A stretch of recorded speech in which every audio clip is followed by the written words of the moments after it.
cada novo dia, o Sol nos traz uma nova oportunidade. E há 6 anos, a Evolução Solar transforma essa oportunidade em confiança. Mais de 2.000 projetos realizados no Nordeste significa mais do que energia limpa. Eles representam famílias que agora, mais do que tranquilidade, também têm economia. Porque não é só sobre energia, é sobre construir um futuro sustentável com quem você pode confiar. Evolução Solar, energia para hoje, confiança para sempre.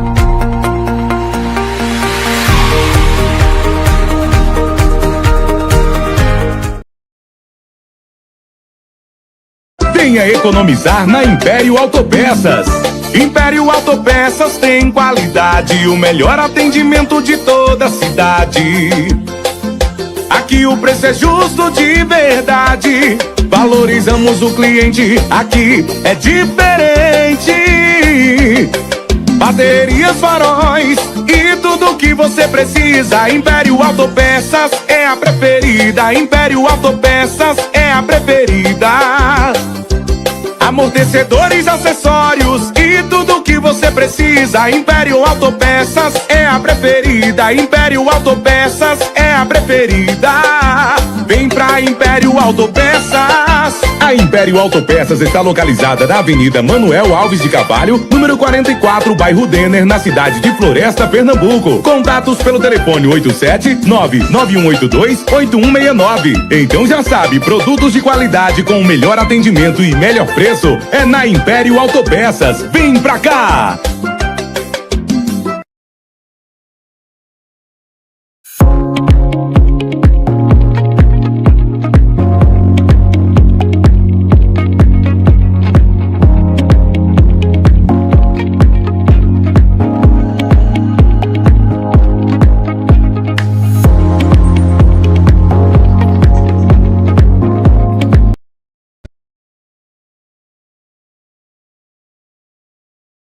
Olá, amigos da TV Blog do Elvis, estamos ao vivo aqui nos estúdios do Blog do Elvis com mais um Fala Elvis podcast. Dessa vez recebendo aqui, o mestre de cultura, Libânio Francisco. Boa noite, Libânio, seja bem-vindo aqui ao Fala Elvis. Boa noite, Elvis, e boa noite a todas e a todos que estão acompanhando essa transmissão e quem vai assistir depois a gravação. Então é isso, gente. Estamos ao vivo, simultaneamente nas redes sociais, Facebook, YouTube, Instagram. Escolha a rede social que você mais gosta e nos acompanhe aqui nesse bate-papo sobre a cultura do município de Floresta, sobre o Dia da Consciência Negra. Enfim, vamos falar sobre muitas coisas aqui hoje. Mas para começar, Libânio, eu queria que você falasse um pouquinho sobre você, sobre a sua história, aqui no município de Floresta, e quem ainda não conhece você, poder saber quem é Libânio Francisco. Tranquilo, Elvis. Eu não costumo muito falar de mim mesmo, porque a gente coloca sempre a questão das instituições que a gente representa, Mas eu sou natural de Caruaru, eu sempre atuei desde os meus 17 anos em movimentos sociais, movimentos populares. Também uma passagem pela questão de organização política, partidária e tal, mas é a partir de 2016 que eu mergulho propriamente 2006, perdão, que eu mergulho propriamente na questão da vivência da cultura. Antes eu era aquele cara que fazia um projeto, digamos, você fosse um agente cultural, ou tivesse uma instituição, eu faria o projeto para você e tal, mas não me envolvia diretamente, E desde 2006, quando eu começo a andar aqui pelo sertão, é que eu mergulho nessa dimensão cultural que tem o sertão e me sinto atraído para ser um vivenciador da cultura. Então, a partir disso, a gente já tinha criado na Mata Sul, em 2001, uma instituição que trabalhava com os assentamentos de reforma agrária. Entre as ações, também trabalhávamos com a cultura e vinha amadurecendo a ideia de alguma coisa, uma ONG, um instituto que pudesse trabalhar prioritariamente a cultura, principalmente a cultura afro-brasileira e indígena. Então aí ocorre que em 2010 a gente reestrutura a definição dessa ONG que a gente havia criado com o nome de Instituto Cultural Raízes e estabelece a sede aqui em Floresta. Mas eu já vinha de um trabalho com o pessoal em Mirandiba, com o Grupo Zumbi dos Palmares, que é de jovens quilombolas, remanescentes quilombolas, e são eles, inclusive, meus inspiradores para esse mergulho definitivo na questão da cultura afro-brasileira. Daí, então, a gente vai assumindo várias funções, fundamos, como eu disse, o Instituto Cultural Raízes, criamos vários grupos culturais, criamos o Maracatu, Afro-Batuque, assumimos outras funções também e, mais recentemente, fomos reconhecidos pela Lei Paulo Gustavo, em nível estadual, no edital do Estado, como mestre de cultura popular, por conta exatamente da trajetória cultural que a gente pôde comprovar. Mas eu me defino mais como um arte-educador, como um educador social. A questão de mestre é um reconhecimento, é muito importante, eu estou procurando me acostumar com isso agora, e valorizar, evidentemente, esse reconhecimento, né? Então, em rápidas palavras, é um pouco dessa minha trajetória, que já se soma o quê? Em torno de 18 anos de atuação efetiva na cultura, e essa vivência principalmente a partir de 2006. Por que o município de Floresta, então? Por que esse amor por essa terra também? Na verdade, veja só, é incrível essa pergunta, Elvis, porque eu não costumava ficar muito tempo numa localidade. Eu era mais aquele cara de, tipo, fazer o trabalho, incentivar, e me deslocava para uma outra missão, digamos assim. Mas aqui, quando a gente chega em 2009, a gente tem, eu não sei se você vai lembrar, que eu lembro de você, inclusive, em 2010, na Conferência de Juventude. Você ainda bem, eu e você ainda mais novos, né, um pouco mais novos, e aqui foi realizado o Festival Pernambuco Nação Cultural. O governo do estado, à época, tinha um projeto que era a realização nas micro-regiões do estado do Festival Pernambuco Nação Cultural. Era uma semana de atividades, oficinas, palestras, fóruns, tal, e sempre à noite tinha as apresentações culturais. A Fundarp, coincidiu inclusive com o mês de novembro, com a Semana da Consciência Negra. Aí a Fundarp teve que trazer de Recife, ali da região metropolitana de Recife, Maracatu, Caboclinho, Afoxés, outros grupos. Mas daqui da região participaram Banda de Pífano, participaram os indígenas Pancará, Pancararu, Pipipã, participaram o pessoal negro de Gilu, com uma dança bem, bem interessante, um coco, poderíamos chamar assim, e aquilo me chamou a atenção. Eu digo, peraí, aqui tem um potencial cultural muito forte. Então, na verdade, eu não tinha a ideia de me erradicar aqui em Floresta, mas na época também eu estava contratado para prestar uma assessoria na área da cultura e da juventude aqui no município. Então a gente foi se apegando, a gente começou em 2010, por volta de abril para maio de 2010, um trabalho com a comunidade quilombola de Floresta, e eu quero dizer, imensamente acolhido por eles, Elvis. Então, assim, eu fui cada dia mais me sentindo em casa e me sentindo comprometido com aquilo que eu estava fazendo e com as pessoas que estava fazendo. Inclusive, em vários momentos, pensei, já está no tempo de eu buscar novos ares. Mas, realmente, acabei me apegando às pessoas de Floresta. É uma cidade acolhedora, pessoas maravilhosas, e principalmente as pessoas com quem eu trabalho, com quem eu tenho essa vivência cultural, são pessoas que, hoje em dia, talvez sejam as maiores motivadoras de eu permanecer em Floresta. Qual a sua formação? Por mais incrível que pareça, eu só tenho o ensino médio, que era antigo segundo grau. Nunca pisei numa faculdade a não ser para dar palestras e ser tradutor. Conhecimento.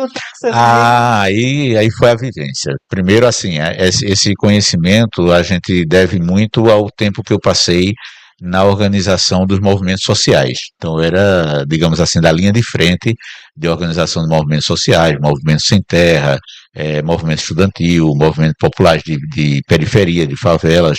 Trabalhei com comunidade de base, trabalhei na estrutura de organização do Partido dos Trabalhadores da época, que era uma coisa muito mais efervescente, era de organização social mesmo, aquela coisa toda, e a gente tinha as teses que a gente tinha que defender nos congressos da Central Única dos Trabalhadores e do Partido dos Trabalhadores.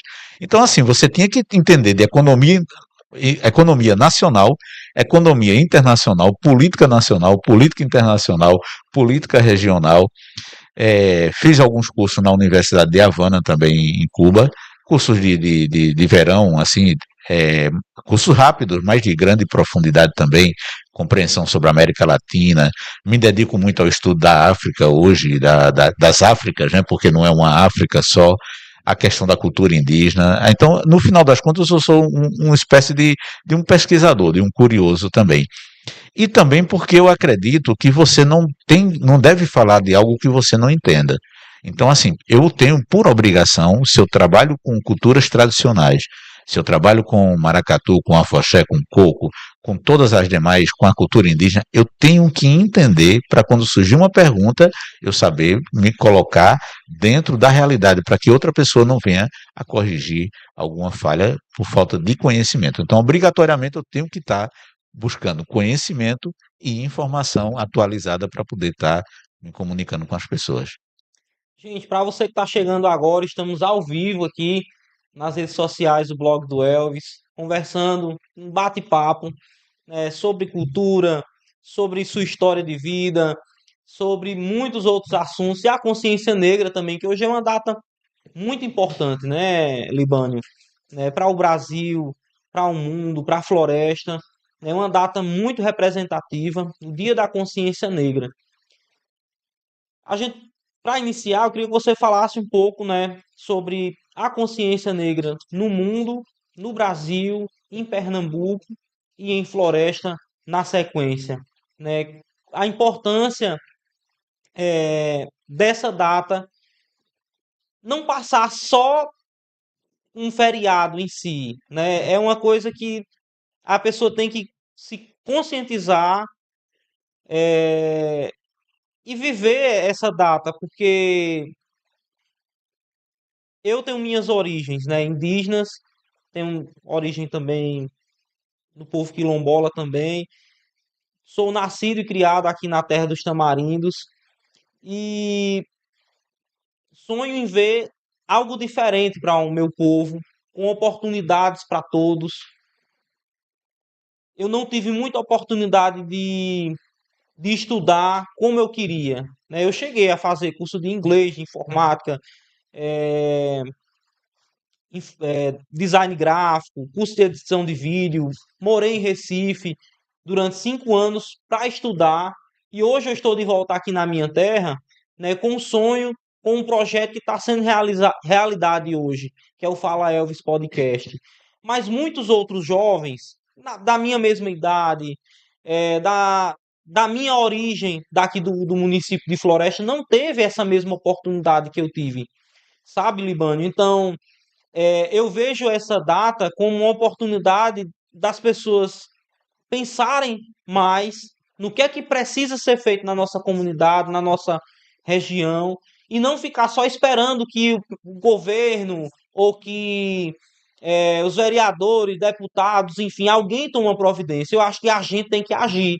A gente tem que tomar posse daquilo que a gente tem de direito e correr atrás dos nossos direitos, sim, porque é só com conhecimento, só estudando, só lendo um livro, compartilhando experiências é que a gente pode desenvolver o nosso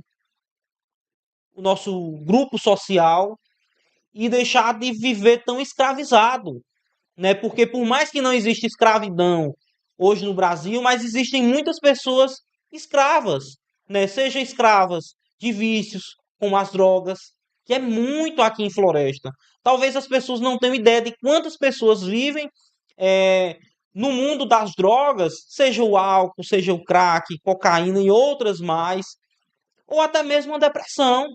São problemas psicológicos que eu já tive e eu não quero passar mais por isso e não desejo para ninguém, né? Essa é uma doença, um mal do século. E não precisa ser uma pessoa muito rica ou muito pobre para ter esse problema, para ter depressão e outras e tantas outras doenças do nosso século. Então, fala um pouquinho sobre isso. Eu sei que é muita coisa, É muita coisa, informação, é verdade. mas fica aí o espaço aberto Mas para você. inclusive, vou tocar num ponto que você falou aí, que você lê muito. Então, era uma das coisas que eu esqueci de dizer. Eu sempre gostei de ler. Até porque eu tinha que saber escrever. Porque eu escrevia tese, eu já escrevi livros, e estou escrevendo, inclusive, ainda. Então, para você escrever bem, você tem que ler, é necessário. Porque aí vem pontuações, vem a divisão de frases, composições, uma série de elementos. Então, a leitura, isso aí eu recomendo. Hoje em dia está complicado isso, mas quem não lê está perdendo muita coisa nessa vida. Então, adquirir o conhecimento. Mas vamos lá. A consciência negra, Elvis, e todas e todos que nos acompanham nessa transmissão e que vão assistir depois, consequentemente, ela surge por volta dos anos 1970, início dos anos 1970. Em nível mundial, ela surge na África do Sul. Lembrem que na África do Sul, nessa época, havia um regime de apartheid, uma minoria branca que dominava a estrutura econômica, militar e política do país, oprimindo a maioria absoluta de africanos negros, né? Bom, de lá da África do Sul, muita gente vai lembrar do nome de Nelson Mandela, que foi preso por vários anos, depois foi libertado, se tornou o primeiro presidente negro da África do Sul. Então, mas tinha outros ativistas tão importantes quanto o Nelson Mandela. Entre eles, um se destacava de maneira especial. Era um jovem chamado Steve Biko. Popularmente, ele ficou conhecido como Steve Biko, mas o nome completo era Steve Bantu Biko. Qual é a contribuição de Steve Biko nesse processo? Ele idealiza essa questão da consciência negra. Primeiro, o que é a consciência negra? A consciência negra não é apenas uma questão da cor da pele, mas é, primeira coisa, a compreensão do valor do negro e da negra no contexto histórico do universo, do mundo. Ora, muita gente desconhece que a origem da humanidade está na África. Aí, evidentemente, nós não vamos agora passar um tempo falando sobre a origem da humanidade, a evolução da humanidade, mas a origem cientificamente comprovada, a origem da humanidade está no território que hoje se entende como África. Certo? Vamos lá. Segundo, é a partir dessa identidade do valor do negro e da negra, né, a quebra dessa coisa negativa que foi imposta sobre o negro. Ainda hoje você sabe que tem aquelas piadas que ainda colocam o negro e a negra numa forma preconceituosa de se ver, né? Com algo que não presta, aí diz que a coisa está preta, quando a coisa está difícil, a coisa está preta. Qual é o gato que o povo diz que traz mais sorte? O gato preto. Ora, se for, então o problema é que está na cor, entende? Então isso é importante quebrar. Então, essa consciência é a consciência, porque muita gente fala, eu até vi antes de vir hoje para cá, algumas postagens. Nós não precisamos de consciência negra, branca, parda, não sei o quê, precisamos de consciência humana. Não, nós precisamos dessa consciência negra.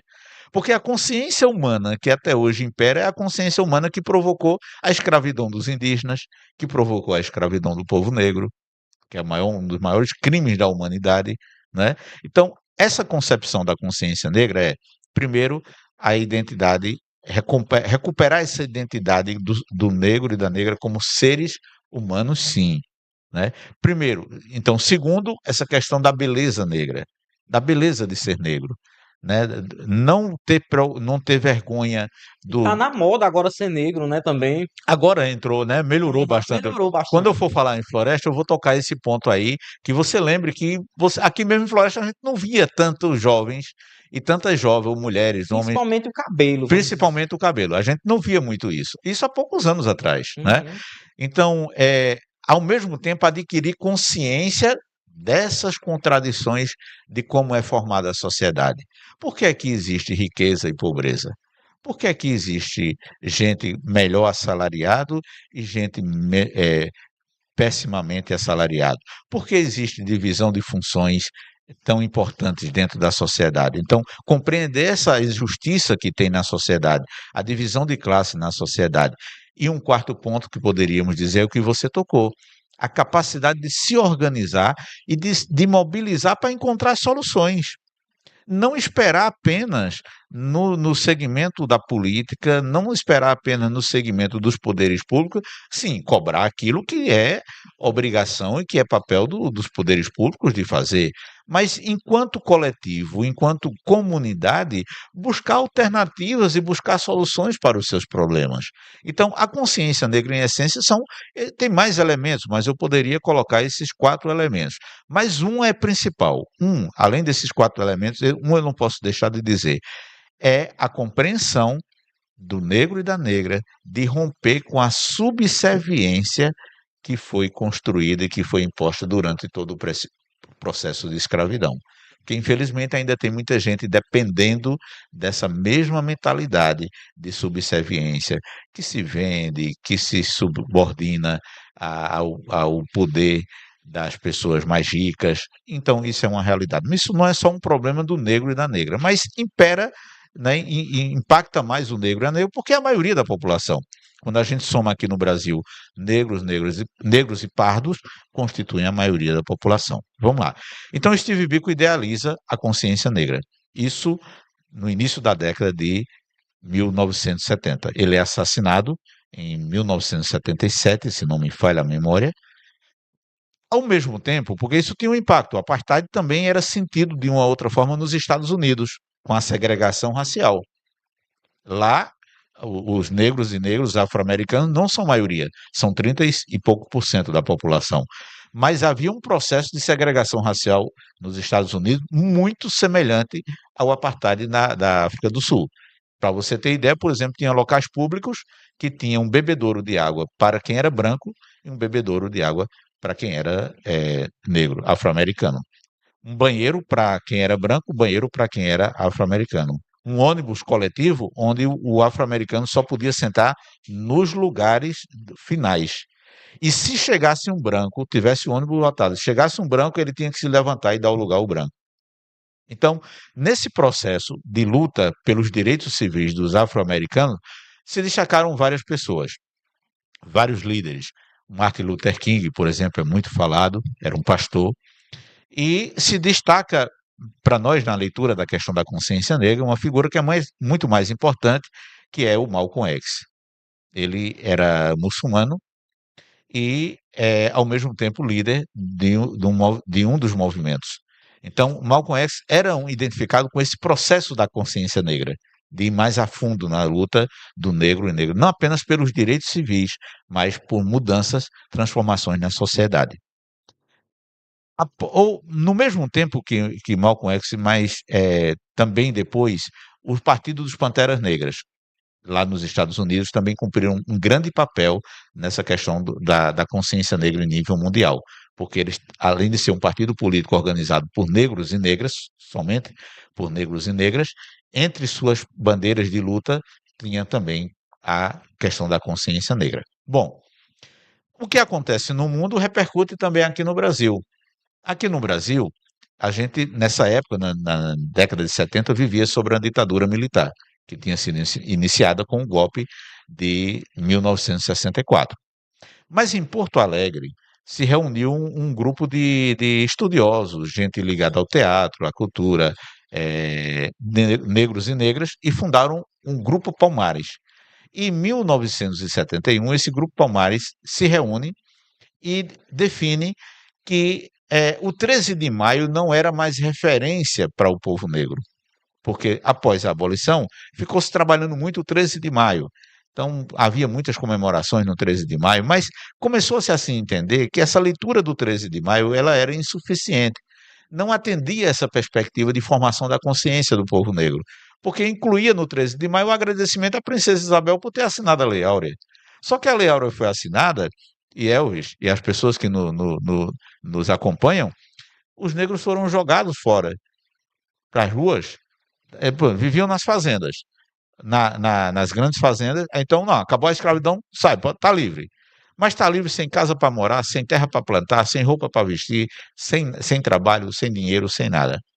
Então, foi uma abolição lá muito bonita para ser comemorada. E passou-se a defender que a comemoração principal de luta do povo negro e que tinha identidade com a questão da formação da consciência do negro e da negra aqui no Brasil, seria o 20 de novembro, por homenagem a Zumbi dos Palmares, que foi o maior líder do povo negro em luta de libertação contra a escravidão e que se destacou no comando dos Mocambos, que acabou sendo conhecido popularmente como o Quilombo dos Palmares, a região que antes era da província de Pernambuco e que hoje é do estado de Alagoas, que é ali na região de União dos Palmares, na Serra do Barriga. Então, o Grupo Palmares escolhe o 20 de novembro, a data que foi assassinado o Zumbi dos Palmares, que ocorreu em 20 de novembro de 1695, como a data a ser comemorada e celebrada pelo movimento negro. Mais adiante, em 1978, o movimento negro unificado, que já estava se estruturando, já havia sido formado e estava tomando mais força no país, principalmente São Paulo, Rio de Janeiro, também incorpora a data do 20 de novembro como Dia de Zumbi dos Palmares e o Dia da Consciência Negra. Mais recentemente, se torna lei, primeiro em 2003, com a Lei 10.639, que é da obrigatoriedade do ensino da cultura africana e afro-brasileira e da história dos negros e negras aqui no Brasil, nas escolas, e depois você pode até me perguntar a respeito disso, como é que, se isso é feito, tanto na escola do ensino fundamental como do ensino médio. Então, isso tornou obrigatório em 2013 e já fazia referência ao 20 de novembro. Mas é em 2011, na época da gestão da presidenta Dilma Rousseff, que ela sanciona uma lei estabelecendo o Dia Nacional da Consciência Negra, o 20 de novembro. Mas não era feriado ainda. O feriado vem se tornar através de um projeto de lei que foi sancionado do ano passado pelo presidente Luiz Inácio Lula da Silva, aí sim passou a ser feriado nacional. Bom, mas e em Floresta? Quando a gente inicia o trabalho aqui em Floresta, a gente lança em novembro de 2009, coincidindo com o Festival Pernambuco Nação Cultural, o projeto Consciência Negra. Então a gente estava chamando naquele momento Projeto Consciência Negra e a gente fez aqui em Parcerias a primeira Semana da Consciência Negra. Depois, em 2010, a gente faz a primeira celebração da Consciência Negra com cortejo, com o pessoal quilombola, em parceria com a Confraria do Rosário, com o cortejo Maracatu, com o pessoal do Grupo Zumbi dos Palmares de Mirandiba, e conseguimos articular, preparamos o projeto de lei, apresentamos a prefeita à época, apresentamos à Câmara Municipal, foi aprovado pela Câmara, sancionado posteriormente, duas leis. Uma que estabelece a Semana da Consciência Negra e as atividades que podem e devem ser desenvolvidas, e o feriado municipal do Dia Nacional da Consciência Negra. Quer dizer, essa iniciativa nossa fez com que Floresta estivesse adiantado 13 anos à frente do próprio país, porque antes a lei, como eu disse, em 2011 foi sancionado o dia, mas não era obrigatório o feriado. Mas aí em Floresta, desde 2010, 20 de novembro de 2010, já passou a ser a lei municipal decretando um feriado. Então, nós contamos hoje, exatamente na data de hoje, com 15 anos de movimento. A gente está chamando agora, inclusive, Movimento pela Consciência Negra em Floresta. Então, são 15 anos. E aí, Elvis, me permita só um comentário. 15 anos com muita alegria, com muita felicidade, porque a gente não via nas ruas de Floresta, não havia essa conversa sobre consciência negra. Primeira coisa. Eu lembro que você voltou, se não me falha a memória, de 2009, não foi para cá? Porque eu lembro que quando você, 2010, não, você estava chegando de volta recentemente, não era de Recife. Isso, o blog ele foi retomado em 2015. Mas você antes já... Só que antes eu já estava trabalhando no Sistema Jornal do Comércio. Isso, exato. Né? E aí sempre estava buscando retratar a floresta... nas suas matérias. Nas minhas matérias. Exatamente. Então você lembra que a essa época não se falava em consciência negra em Floresta. Você não encontrava, a maioria das mulheres negras que você encontrava era com cabelo estirado. Aí a gente começou a fazer um trabalho a partir ali do Fucão, da comunidade quilombola de Floresta, e hoje eu vejo com muita felicidade e com muita alegria a quantidade de jovens nas escolas estaduais, nas escolas municipais, adolescentes, crianças, mulheres, homens também, negros e negras, se autoafirmando, entendeu? Tendo uma postura diferente, pelo menos, claro, isso só não resolve. Só a estética não resolve. A questão da consciência vai também, como você colocou, a luta, a capacidade de compreensão do que está errado e a luta pelos seus direitos, não é?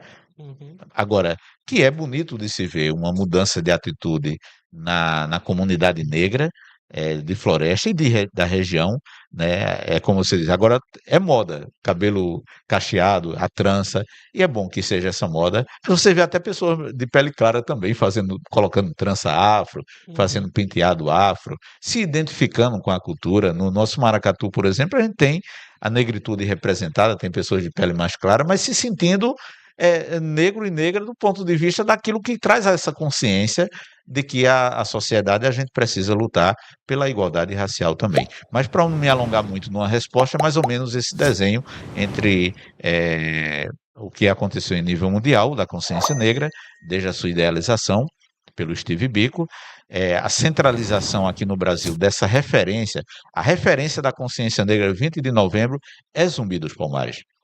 E Zumbi dos Palmares não é uma referência estética, entende? Zumbi dos Palmares não é uma referência da trança afro, não é a referência da beleza da pele negra. Zumbi dos Palmares é referência da luta do povo negro por libertação, por direitos e por igualdade racial. Então, a lembrança do dia 20 de novembro, da consciência negra, é de dia de luta. Por isso que a gente diz celebração, a gente não diz festa nem comemoração, a gente diz celebração. Vocês agora puderam acompanhar uma verdadeira aula de história, né, aqui no Fala Elvis Podcast. Libânio, durante esse período todo de história aqui no município de Floresta, o Instituto Raízes sofreu algum tipo de, vamos dizer assim, de preconceito ou de resistência para adentrar, né, nos bairros, nas casas, nas ruas do município de Floresta? Elvis, veja só, a gente enfrentou e tem enfrentado e estamos enfrentando ainda. No início, quando a gente foi atuar na comunidade quilombola, não houve muita resistência. Havia muita insegurança de algumas pessoas, porque, veja, a gente quando chega, a gente aprofunda. Vou dar um detalhe. Ninguém falava praticamente em candomblé aqui em Floresta. Ninguém falava em afoxé. Ninguém falava em maracatu. Entende? Quase ninguém falava em coco, por exemplo. Só que o candomblé, o maracatu, aliás, o afoxé, o maracatu, tem relação com o candomblé. Não propriamente que todo mundo que toca maracatu tem que ser do candomblé. Não, não é obrigatório ser. Nem todo mundo que toca afoxé é do candomblé. E nem é obrigatório que seja. Para você ter ideia, e para as pessoas que nos acompanham, eu sempre prezei pelo seguinte: nós atendemos as pessoas na comunidade, a criança, adolescente, o jovem, o adulto, nós não perguntamos em quem votou ou em quem vai votar. Nós não perguntamos que cor partidária a pessoa defende. E nós não perguntamos que religião a pessoa. Nós temos católicos, temos evangélicos, temos gente que é do candomblé e temos gente que não tem religião nenhuma, que é um direito também da pessoa na sua liberdade como cidadão, como cidadã. Agora, nós trabalhamos com a cultura afro-brasileira hoje. E não tem como você, honestamente, trabalhar com a cultura afro-brasileira sem ir na raiz da cultura afro-brasileira. Então, a raiz do maracatu também está no candomblé. A raiz do afoxé está no candomblé. Mas só que a gente tem uma responsabilidade de dialogar, a gente esclarece. Então, inicialmente, houve uma certa insegurança sobre o que era aquilo ali que estava sendo trazido. Porque não havia isso em Floresta. Era algo novo, né? Era algo novo. E o novo gera desconfiança. E gera até medo, às vezes, também. Mas depois que eles entenderam, a acolhida foi completa. No Vulcão, a resistência foi muito pouca. Muito pouca. Daí a gente sempre acostumou a passar pela rua, quando a gente vai se deslocando para fazer uma apresentação aqui em Floresta, o macumbeiro, o xangozeiro, entende? Eu já levei nome aqui de pai de santo, de macumbeiro, xangozeiro, catimbozeiro. Isso a gente vai passando de boa, sem problema nenhum. Recentemente foi que ficou um quadro um pouco complicado aqui no bairro do DNR. Houve uma situação onde algumas pessoas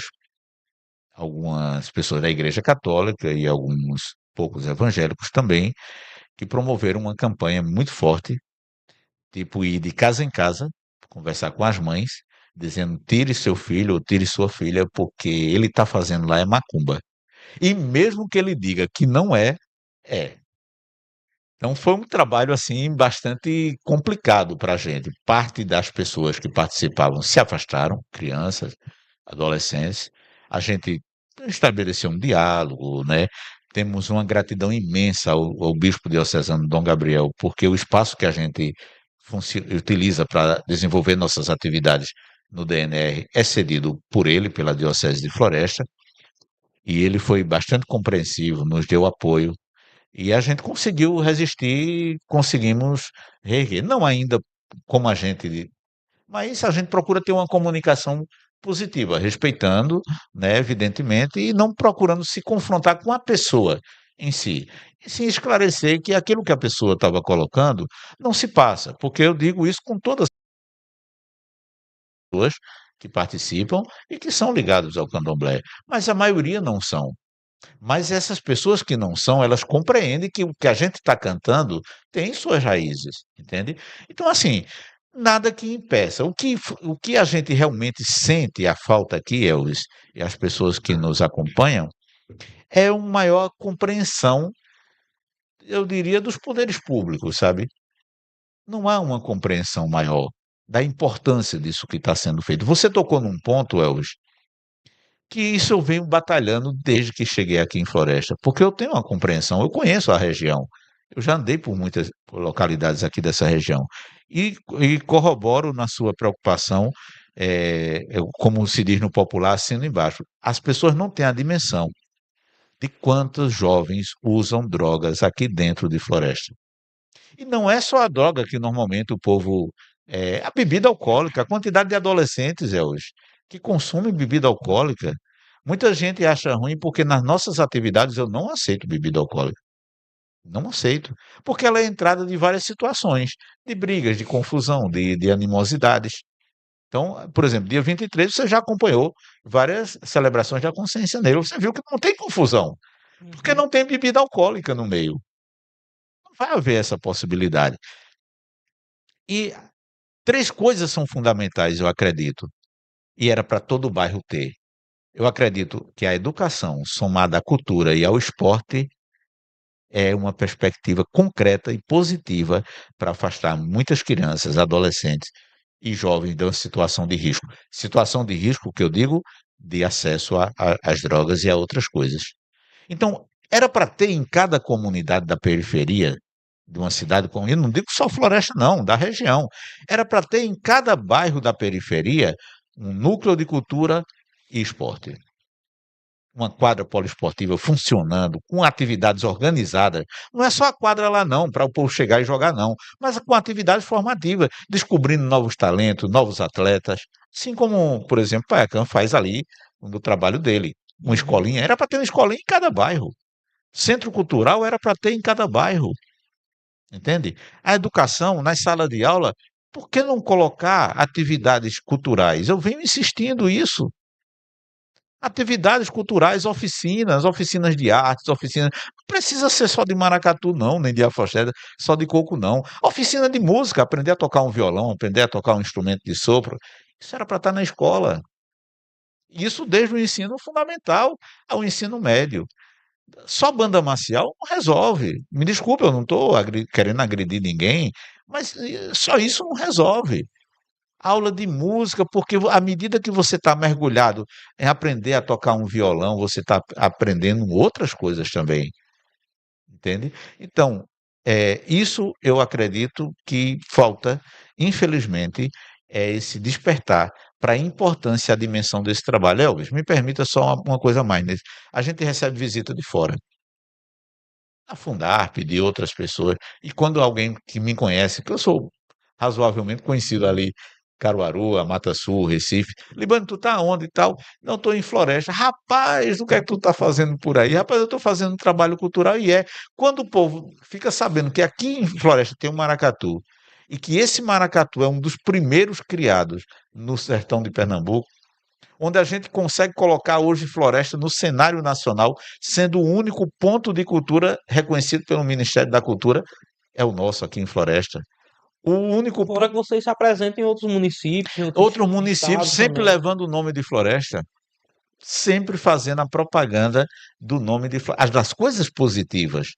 Então a gente conseguiu colocar a floresta culturalmente no cenário nacional. Hoje, se você abrir o site do Ministério da Igualdade Racial, está lá, Celebração da Consciência Negra em destaque. Aqui e Mirandiba, que são parceiros nossos, desde o início do nosso trabalho, nós começamos tudo da nossa vivência hoje, da consciência negra, da cultura afro-brasileira, com o Grupo Zumbi dos Palmares de Mirandiba. Devo a eles toda essa minha inserção, esse mergulho meu na cultura afro, eu devo ao Grupo Zumbi dos Palmares de Mirandiba. Então falta isso para reconhecer. Mas hoje o Instituto é uma instituição independente, é uma Independente, ONG, isso. mas tem algum apoio do Estado, governo federal e municipal para isso acontecer hoje? Olha, hoje, como eu te disse, nós somos reconhecidos como ponto de cultura. Então, nós dependemos de projetos que a gente executa para poder manter as atividades, né? Nós tivemos, nesse período da pandemia, fomos contemplados com alguns projetos da Lei Aldir Blanc, a primeira, depois a Lei Paulo Gustavo.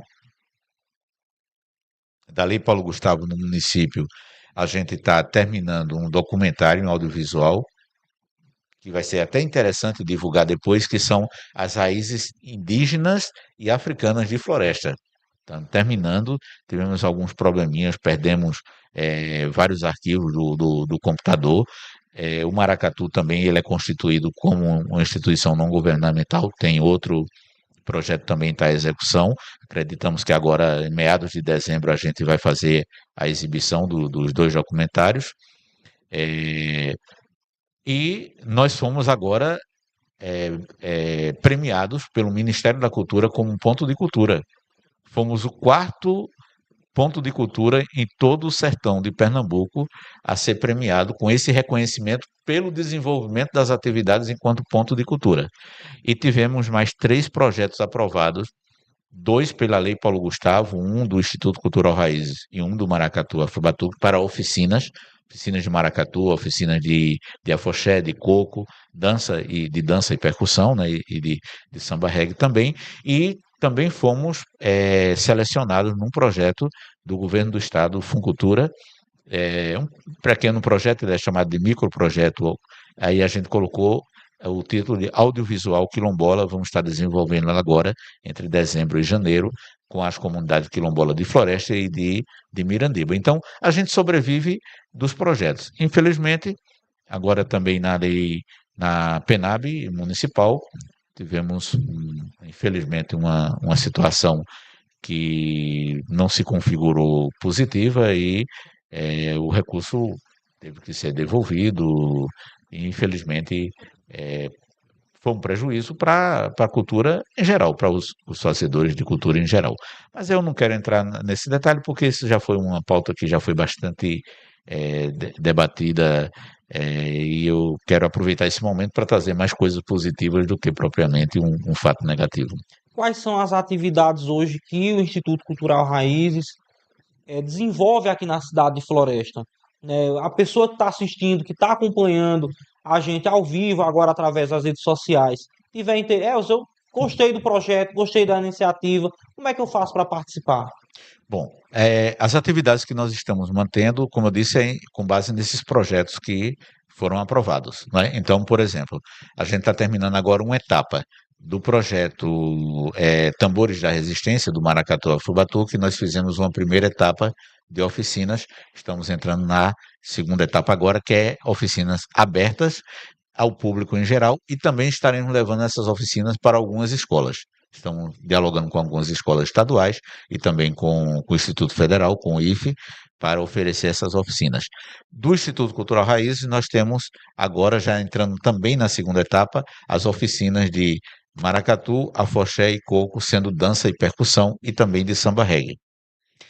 Na parte de audiovisual, tem esse projeto que vamos iniciá-lo agora em 1º de dezembro, no primeiro dia 8 de dezembro, que é o audiovisual quilombola. Então, vamos estar atendendo, em média, 25 a 30 jovens quilombolas de 18 a 29 anos aqui no município de Floresta e também em Mirandiba. E da premiação do Ministério da Cultura, por ser reconhecido como um ponto de cultura e estar atuando nas culturas afro-brasileiras e indígenas, nós temos 5 encontros a realizar com mestres e mestras da cultura popular de Floresta e região. Vamos estar fazendo um documentário também e um livro sobre os mestres e mestras da cultura.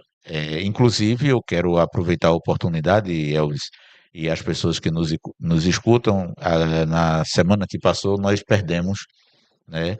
Faleceu um dos maiores mestres da cultura popular de Floresta e da região, que foi seu Antônio Atelvino, da Malhada Vermelha.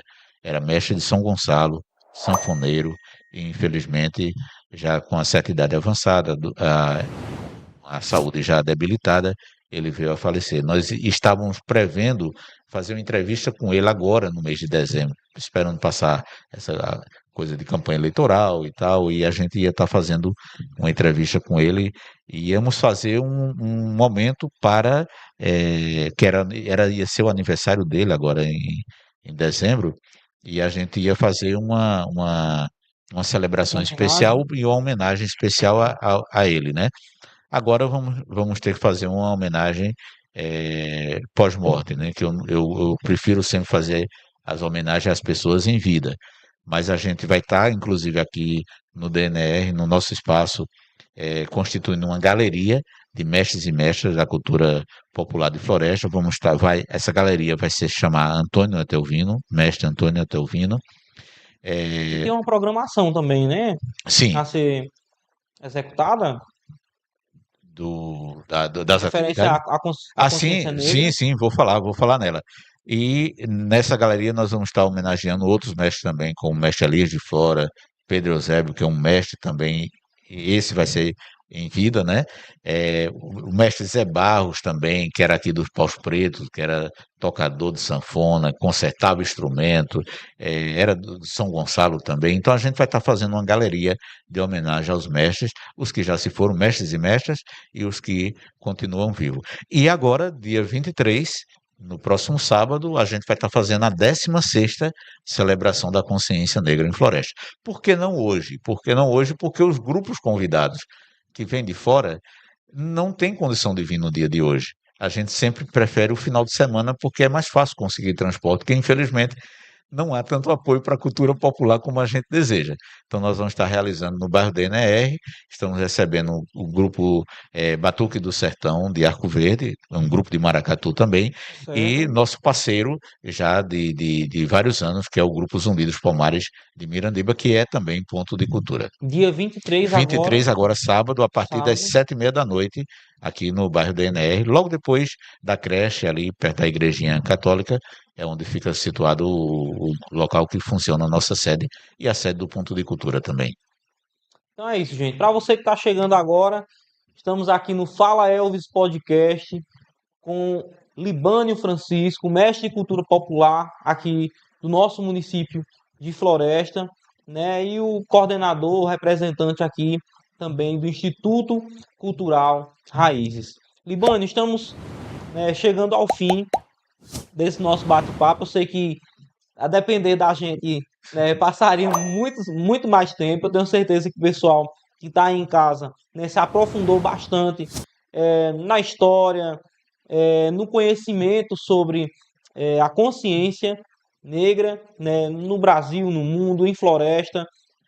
Mas, para dar continuidade, a gente encerrar esse momento, Libânio, eu queria que você fizesse suas considerações finais, apresentasse aí para o pessoal que está em casa, deixasse um contato para quem quiser apoiar esse projeto, esses projetos que você vem desenvolvendo aqui no município de Floresta, para que ele continue ajudando jovens, adolescentes, a aprender coisas novas, coisas boas, e eu admiro muito o seu trabalho, parabenizo aqui e valorizo mais uma vez, porque desde o começo da existência do blog do Elvis também, a gente sempre se ajudou bastante na divulgação dos projetos, né? A gente sempre colocou ali a programação informando a população sobre essas atividades aqui no nosso município e que eu valorizo muito, né? Quem dera se Floresta pudesse ter mais e mais pontos de cultura, mais e mais trabalhos como esse, né? Principalmente na área de informática também. Não sei se vocês já fizeram algum curso relacionado a isso, eu acredito que sim. Mas Floresta é muito carente, principalmente nessa parte de você quiser fazer um curso de informática hoje aqui em Floresta, você não consegue. Porque, infelizmente, a única escola particular que tinha, infelizmente, fechou. Né? E não existe mais aqui em Floresta. Que eu estudei muito lá, minha mãe e outras pessoas, era a Udilan. Não sei se você lembra, né? Do pessoal que fazia esses cursos aqui em Floresta. E foi um dos primeiros cursos de informática que eu tive. Mas hoje, infelizmente, a criançada aí tem que aprender na rede social, no celular, né? Mas assim, o computador mesmo assim, eu quero um curso de informática, não tem. É uma coisa que eu até sugiro, né, que se tiver um apoio, conseguir fazer isso também, porque é uma coisa básica, principalmente para o jovem que quer entrar no mercado de trabalho. Ah, eu sei mexer no celular, eu sei mexer no computador, tal, digitar um texto, mas é diferente quando você faz um curso, quando você tem aquela formação para colocar no currículo, por exemplo, né? Enfim. Bom, eu vou inclusive, Elvis, mas se você me permite, eu deixei de responder uma pergunta que você fez Hum, rapidamente. Quem pode participar? Qualquer pessoa pode participar. Muita gente pergunta, ô Libânio, mas participar das atividades é só se for negro, só se for negra? Não, qualquer pessoa pode participar. A gente vai acolher. É o contato nosso, tem as redes sociais, tem o Instagram, Instituto Cultural Ponto Raízes, as pessoas podem procurar. Tem o site do Instituto Cultural Raízes, você pode colocar lá, Instituto Cultural Raízes, .org.br, você vai ter o acesso, vai ter lá a informação, né? O nosso contato em geral as pessoas têm, é muito fácil, e com essas divulgações que você sempre faz, muita gente, mano, eu vi lá no blog do Elvis, vai ter a celebração da consciência negra, até outros blogueiros aqui da região também já tem essa sintonia quando você publica, já alcança e o pessoal replica, né, as replica matérias. e vai dando dimensão, né? Então qualquer pessoa pode participar. Na questão de informática nós já fizemos, já em 2 momentos. O problema maior, eu vou te dizer aqui, é porque assim, para a gente fazer as coisas, a gente precisa ter o recurso para manter, né? Então, Uhum, por exemplo, nós temos hoje 5 computadores só. Já daria para fazer alguma coisa, mas não temos o recurso para pagar a pessoa, o instrutor ou a instrutora. uhum, Para você ter ideia, nós temos violões, não temos um instrutor ou instrutora de violão. Porque muita gente hoje não quer mais fazer nada voluntariamente, porque as pessoas também precisam sobreviver, uhum. né? Uma outra coisa importante também que é necessário destacar, veja, o que tem hoje de grupos de cultura popular tradicional são os grupos, em floresta, são os grupos criados pelo Instituto Cultural Raiz. Maracatu Afro-Batuque, Afoxé, Filhos de Zambi, o Grupo Cultural Sou da Terra, o Grupo Dandara Afro Mulher, e o Grupo Axé de Lê e o Grupo Samba de Jurema, que é uma criação junto com a comunidade quilombola de Floresta. Então, assim, a gente tem um conjunto de realizações. Olha, Floresta hoje, por iniciativa do Instituto Cultural Raiz, é o município do interior do estado de Pernambuco que mais tem leis culturais.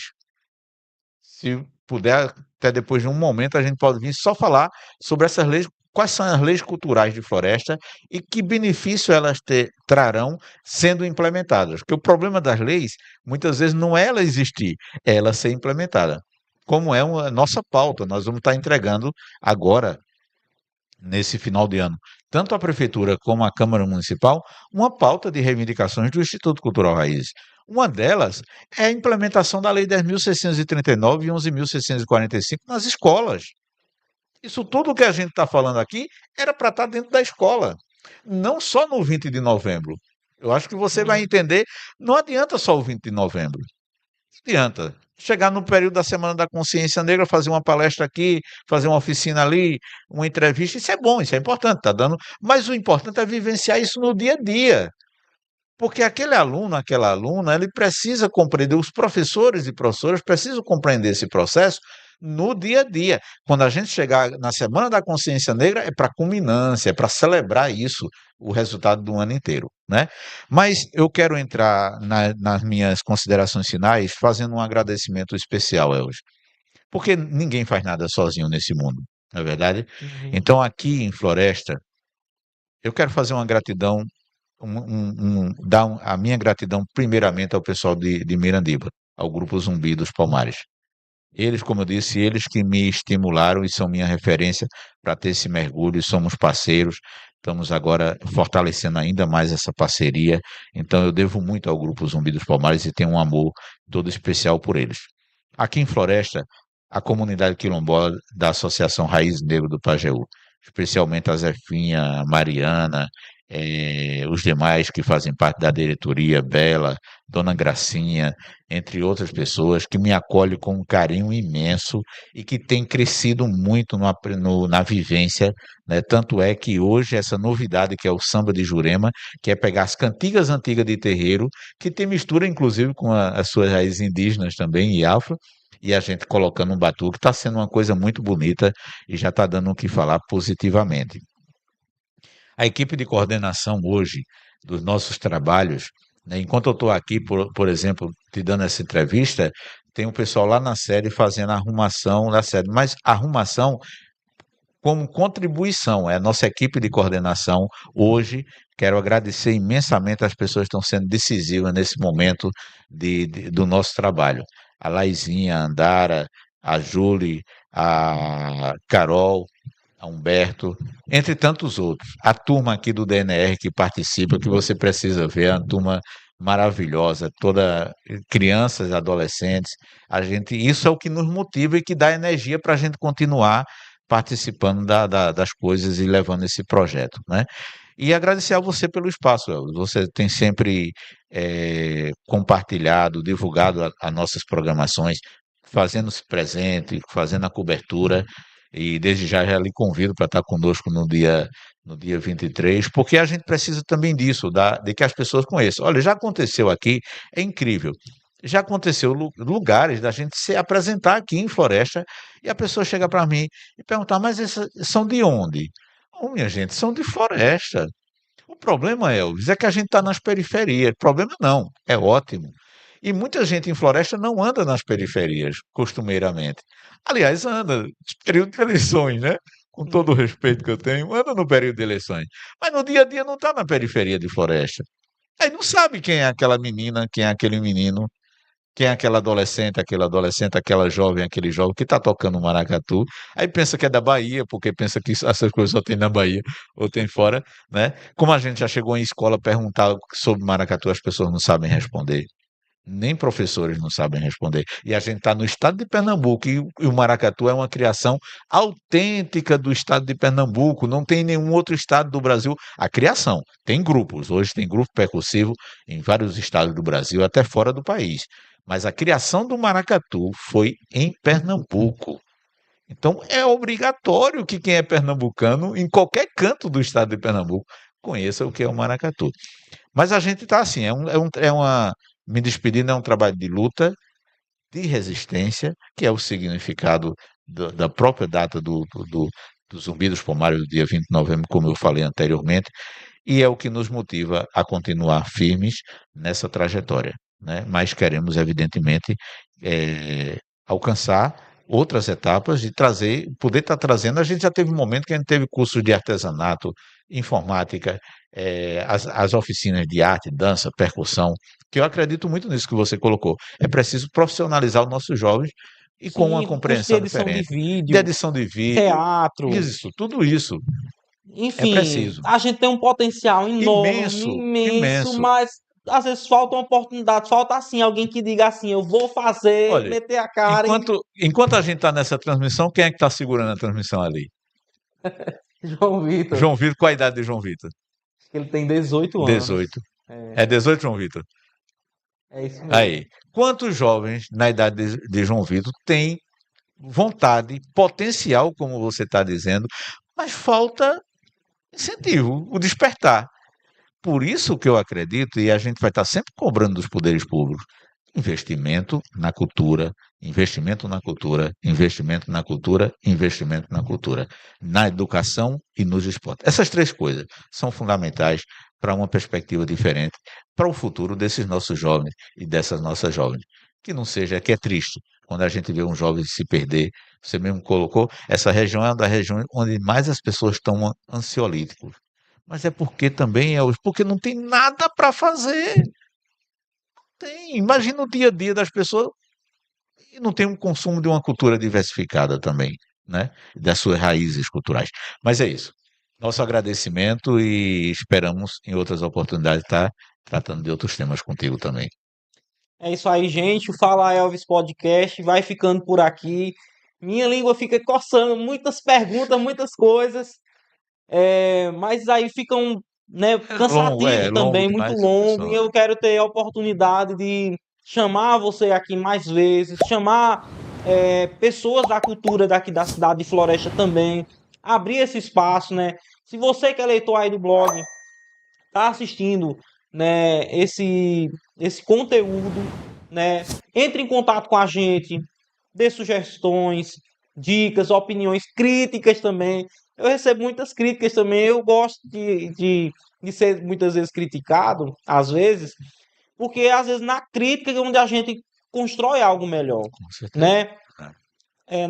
Na outra eleição, eu fiz um espaço de entrevistas, não era com essa mesma estrutura. E o pessoal falou mal de mim e tal. Você era para fazer assim, a fazer assado, não sei o quê. Teve um problema na câmera, isso, a qualidade não era legal. Eu digo, tá bom. Nesse segundo momento, já vim com a qualidade melhor.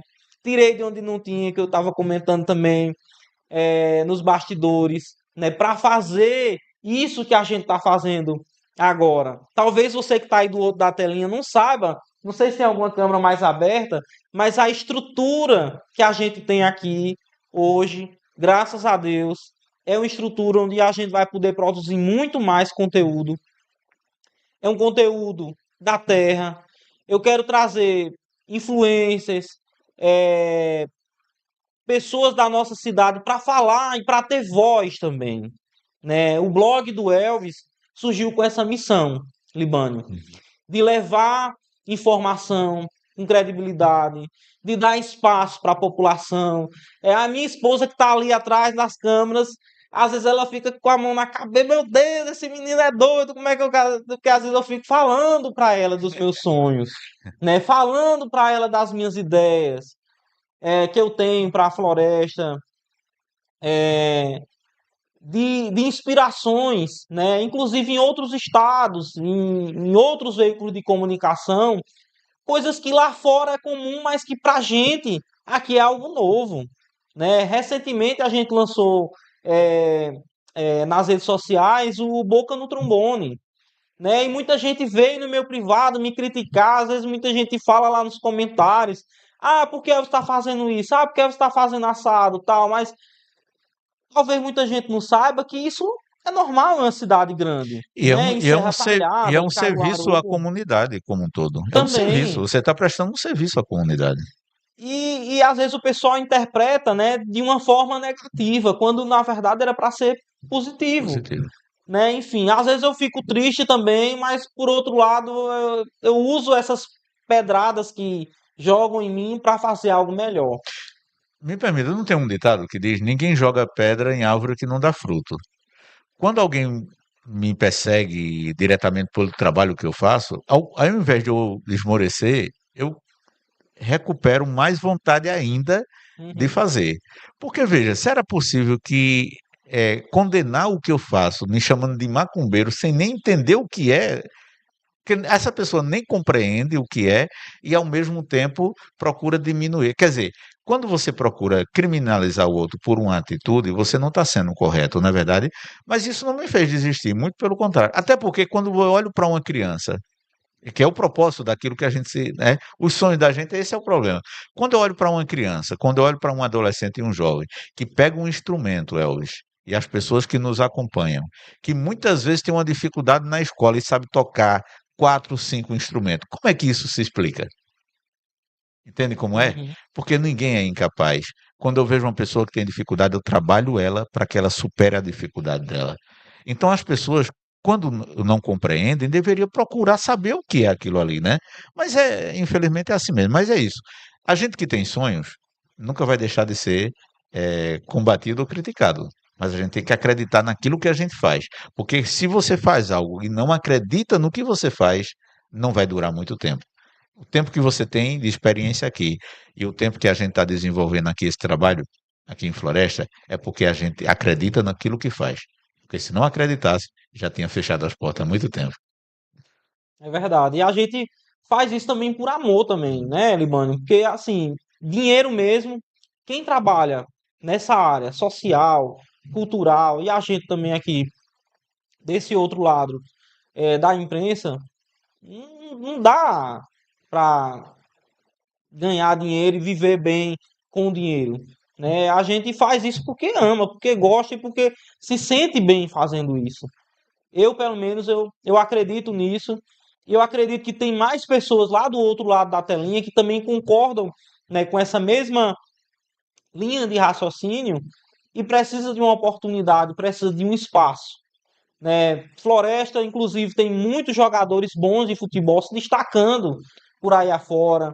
Tem muita gente na área cultural se destacando por aí afora e às vezes precisa de uma oportunidade, né? Então, através do blog do Elvis, através do Instituto Cultural Raízes, eu acredito que são projetos como esse, né, que valorizam, né, e que elevam o nível da nossa cidade, né, para melhor. Com E que certeza. outras cidades gostariam de ter isso, outras cidades aqui na nossa própria região. Verdade. Então, uma boa noite a todos vocês. Libânio, muito obrigado também pela sua participação e espaço aqui. Eu espero que a gente tenha outras oportunidades para conversar mais e mais, né? Enfim, deixo o espaço aberto aqui também para você, leitor, comentar, participar, colaborar com esse trabalho que a gente está só começando. É isso aí. Boa noite a todas e a todos. Valeu, gente. Tchau, tchau.